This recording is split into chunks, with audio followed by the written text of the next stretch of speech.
भोपाल में कुत्तों के काटने की बढ़ती घटनाओं पर लगाम लगाने की कवायद तेज हो गई है। संभागायुक्त ने नगर निगम अधिकारियों के साथ डॉग बाइट के आंकड़ों की समीक्षा की। समीक्षा में सामने आया कि हर साल दिसंबर और जनवरी में डॉग बाइट की घटनाएं ज्यादा होती हैं। ठंड के अलावा इन दिनों खाने की कमी और नवजात पिल्लों की सुरक्षा को लेकर भी डॉग आक्रामक होते हैं और 1000 नए एंटी रेबीज इंजेक्शन खरीदने का भी ऑर्डर इस दौरान दिया गया है। साथ ही नगर निगम को खराब केज का सुधार करने के निर्देश दिए गए हैं।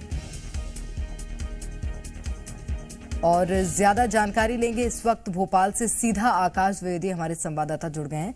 आकाश, अब डॉग्स की सुरक्षा के लिए, सेफ्टी के लिए क्या अहम निर्देश दिए हैं, बताइएगा।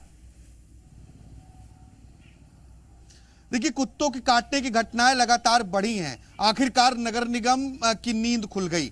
नगर निगम ने लगातार धरपकड़ की कार्रवाई की, लेकिन अब संभागायुक्त ने ये निर्देश दिए हैं कि इस पर और तेजी से काम किया जाए।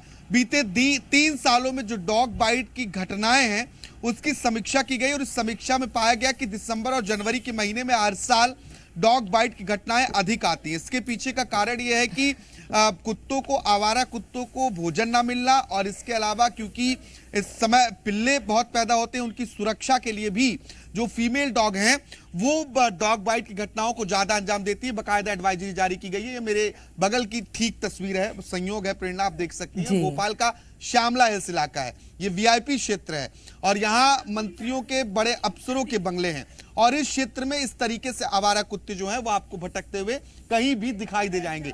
यही स्थिति भोपाल के अलग अलग गली मोहल्लों इलाकों में, पॉश इलाकों में हर जगह आपको देखने की मिलेगी।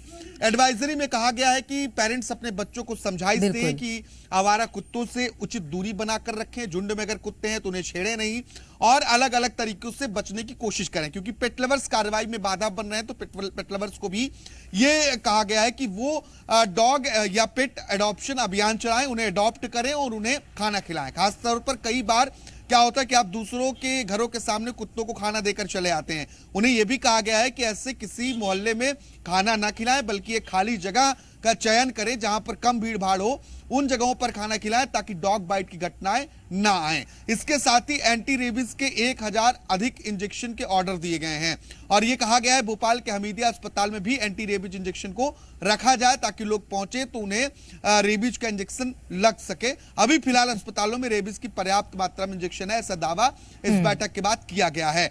नगर निगम को कहा गया है कि जो उनकी 8 टीमें हैं, उन 8 टीमों को और तो सभी को अपने अपने स्तर पर इस बात का ध्यान रखने के निर्देश दिए हैं कि जो स्ट्रीट डॉग्स हैं उनकी व्यवस्था किस तरह से की जाए। और श्यामला हिल से जो तस्वीरें आपने दिखाई आकाश, अमूमन राजधानी भोपाल के अलग अलग क्षेत्रों में इसी तरह की तस्वीरें देखने को मिल रही हैं। बहुत शुक्रिया आपका तमाम जानकारी के लिए।